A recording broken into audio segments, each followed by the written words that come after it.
안녕하세요. 다정한 남걱정 다락방TV입니다.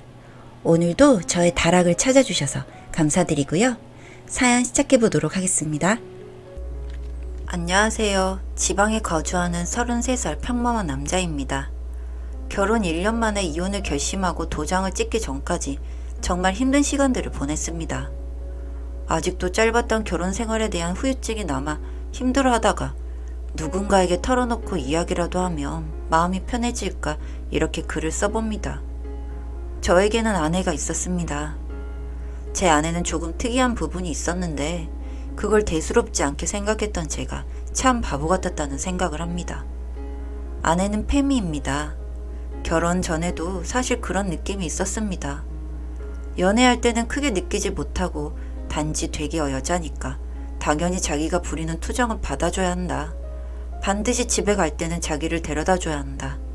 기분이 안 좋은 날이면 나에게 무조건 맞춰줘야 한다? 이 정도로만 이야기를 해서 당시에는 여자친구가 공주처럼 자랐구나. 여중 요구를 낳아서 되게 여자 같다라는 생각만 했었습니다. 이런 아내가 그 낌새가 느껴진 건 서로 결혼을 약속하고 나서부터입니다. 그때부터 아내는 제게 세뇌를 시키듯이 결혼을 하면 여자의 삶이 무너진다. 여자가 많은 것들을 포기해야 한다. 자기가 힘들 때는 반드시 제가 옆에서 돌봐줘야 한다 등등 이런 이야기들을 귀에 딱지가 않게 이야기를 해댔습니다. 같이 TV를 보더라도 남녀가 대립해서 토론하는 프로그램을 보여준다거나 시집살이를 하는 며느리의 이야기 이런 것들만 제게 보여주면서 끊임없이 세뇌를 하는 것이 느껴졌습니다. 주변에 여자 사람 친구가 없어서 사실 처음에는 그런 것들을 보여줘도 그냥 참 TV 속 저 남자가 못됐다. 저런 시집이 있을까?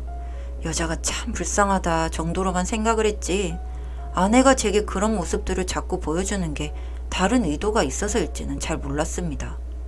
그런데 자꾸 결혼 날짜가 다가올수록 시집, 시어머니, 출산, 육아 이런 이야기를 하면서 본인을 먼저 보호하려고 자꾸 이런저런 이야기를 하는 모습에서 페미라는 단어를 알게 되었네요. 페미니스트라는 게 남녀 권리에 대한 평등을 외치는 좋은 이야기라고 알고 있었는데 근래에는 전혀 다른 의미로 왜곡이 되어 있었습니다. 여성의 권리만을 주장하는 극단적인 사고를 가진 사람들이라는 뜻으로 바뀌었고 그만큼 전반적으로 페미를 바라보는 시선들이 차갑더라고요. 저도 관련된 일과 영상들을 보면서 아내의 모습이 자꾸 오버랩되어 겹쳤습니다. 그래도 결혼 날짜까지 잡았고 연애도 길어 충분히 아내와 대화를 하며 고치면 별 문제 없이 살 수 있겠다 싶어서 아내에게 이런 이야기는 하지 않았습니다. 그리고 결혼 첫날부터 문제가 생겼습니다. 결혼식을 어떻게 올렸는지도 기억이 안 날 만큼 정신없이 식을 올리고 신혼여행지 호텔에서 양가 부모님들께 전화를 올리던 중에 문제가 생겼었죠. 제일 먼저 처갓집에 전화를 드려 장인 장모님께 인사를 드리고 잘 도착했으니 걱정 마시라고 전화를 끊고서는 저희 집에 전화를 하려는데 아내가 하기 싫답니다. 이유가 신혼여행지에서 시가 식구들 목소리를 들으면 신혼여행 기분을 망친다나 뭐래나. 정말 제게 토시 하나 틀리지 않고 저렇게 말을 했습니다. 자기 기분 망친다고. 바로 화를 냈습니다. 그게 무슨 이야기냐고. 방금 처갓집에 전화할 때는 아무 소리 안 하다가 왜 우리 집에 전화한다니 싫다고 말하는 거냐고 따졌죠. 제가 원래 조용한 성격이고 아내에게도 연애를 하면서 크게 소리를 낸 적이 없던 터라 저의 이런 반응에 아내는 놀랬나 봅니다. 어버버버 하다가 결국에 마지못해 저희 부모님께 전화를 드리고 짧게 인사만 하고 전화를 끊었습니다. 그러면서 아내의 입에서 땡남이라는 소리가 들리더군요. 역시 땡땡이 너도 땡남이네. 나지막히 하는 말을 저는 분명히 들었습니다. 저도 땡남이라는 단어는 잘 알고 있습니다.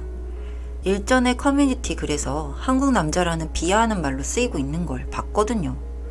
순간 저도 뭐라 하려고 하다가 신혼여행 첫날부터 싸우는 게 싫어 그냥 못 들은 척하고 지나갔습니다.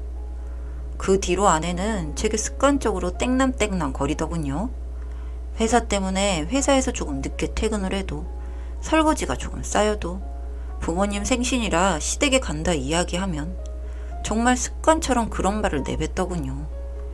크게 말하면 따지기라도 하지 나지막히 혼잣말하듯 내뱉는 말이라 제가 발끈하기에도 뭔가 우스운 그런 상황이라 화를 낸 적은 없었습니다만 저는 그 말이 어떤 뜻으로 하는 말인지 알기에 너무 거슬렸습니다. 그러다가 한 사건이 터졌는데 저희 어머니 생신이었을 때입니다. 주말이라 다 같이 점심을 먹기로 하고 출발을 했는데 이미 차 안에서도 아내는 엄청 심통이 나 있더군요. 주말에 시댁을 간다면서 엄청 시렁붕시렁 거리길래 차 안에서부터 아내 기분을 맞춰주려고 진이 다 빠졌습니다. 그러고 온 가족이 모여서 밥을 먹는 자리였는데 아버지께서 뭘 드시다가 목에 걸리셨는지 캑캑거리시더군요. 그래서 어머니에게 물 좀 가져다 달라 아버지께서 부탁을 하셨는데 아내가 갑자기 눈으로 아버지에게 부릅뜨면서 물 떠오는 건 아버님도 할 수 있으시니까 직접 일어나서 가져오세요 라고 말했습니다. 순간 아버지도 너무 놀라서 계속 캑캑거리시며 아내를 쳐다보니 아내는 도리어 아버님께서 충분히 하실 수 있는 일이잖아요. 어머니 식사하고 계시는 거 안 보이세요? 라며 발끈하더라고요. 오히려 어머니께서 얘야 괜찮다. 아버지 목에 뭐가 걸리셔서 그러신 거 아니니?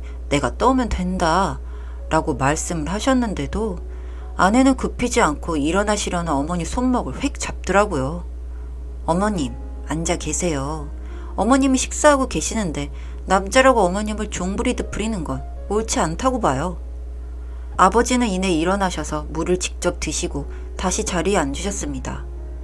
얘야, 누가 종부리듯 부렸단 말이니? 그건 말이 심한 거 아니니? 아내가 지지 않고 대꾸했습니다. 물 가져오라고 말씀하신 건 아버님께서 어머님을 종처럼 생각해서 하신 말씀 아니신가요? 가부장적인 분위기에서 자란 아버님이 이해하시기는 어려우시겠지만 요즘에는 그런 행동하면 큰일 나요. 이참에 아버님께서도 이런 가부장적인 행동을 고치셨으면 해요. 집에서는 제가 아내를 나무랐습니다. 지금 어른 앞에 두고 무슨 말을 하는 거냐. 아버지 평생 우리 가족을 위해 큰 소리 한 번 안 내시고 묵묵히 일만 하셨던 분인데 자기가 뭘 한다고 가부장적인 애 만에 이야기를 하는 거냐 나무랐더니 아내가 또 휴 땡남이란 이런 말을 내뱉더군요. 저도 그 순간은 폭발해서 아내 손목을 붙잡고 집을 나왔습니다. 아무리 생각이 없어도 그렇지 부모님 계신 자리에서 자기 너무 실수한 거다. 나중에 꼭 사과를 드리라고 말했더니 저를 성평등에 대해 모르는 꽉 막히고 가부장 제도에 세뇌된 남자로 아내는 저를 몰았습니다. 정말 그 모습까지 보니까 진절머리가 나더군요. 알게 모르게 그동안 아내에게 쌓인 스트레스와 말끝마다 성평등을 외치면서 정작 집안일에는 손 하나 까딱하지 않고 본인이 당하고 있다고 주장하던 아내를 저는 더 이상 참지 못하겠습니다. 그래서 처갓집으로 아내를 데리고 가서 장인 장모님 계신 앞에서 이런 사람과는 더 이상 같이 못 살겠다고 이야기해버렸습니다. 평소에 하는 행동 그리고 방금 저희 집에서 했던 행동을 말씀드리니 장인어른께서는 자리를 박차고 나가셨고 장모님께서는 잘못 가른 짓 하시라며 이유는 다시 한번 생각해보라고 하시네요.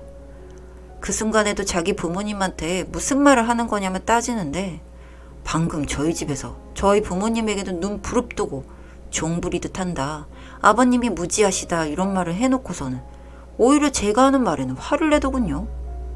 그러면서 자기가 도대체 뭘 잘못한 건지 모르겠다. 결혼을 하고 자기만 얼마나 많은 걸 포기했는지 우리나라에서 결혼을 하면 여자가 손해이지만 그래도 너는 이런 땡남들의 모습을 고치고 살 수 있을 줄 알았다. 역시나 땡남들은 고쳐도 고쳐지지가 않는다라며 울고불고 난리를 피우는데 그놈의 땡남 소리 진절머리가 나서 이혼하겠다 이야기하고 집을 나왔습니다. 그 후로 이혼까지는 일사천리로 진행되었습니다. 한번 마음 먹기가 어려웠지 계기가 생기니 쉽게 마음이 정리가 되더군요. 이혼 절차를 진행하면서 아내에게는 무수히 많은 연락이 왔었습니다. 처음에는 욕을 하더니 나중에는 자기가 참고 살 수 있으니 이혼만 하지 말자네요. 그렇게 혐오하던 땡남이지만 저를 아직 많이 좋아하니까 본인이 참을 수 있다면서요. 참나 이게 무슨 말인 건지. 제 마음은 이미 돌아섰고 그런 여자와 살면서 평생을 골치 아프게 살고 싶지도 않기 때문에 개소리 하지 말고 그렇게 잘났으면 그냥 너 같은 여자랑 살던지 양놈 만나던지 알아서 하라고 해버렸습니다. 여튼 그렇게 이혼 후 3개월이 지났는데 정말이지 너무너무 후련합니다. 이젠 정말이지 여자라면 지긋지긋하네요. 다정한 남걱정 다락방 TV였습니다. 다락방 주인에게 구독과 좋아요, 알림 설정으로 응원해주세요.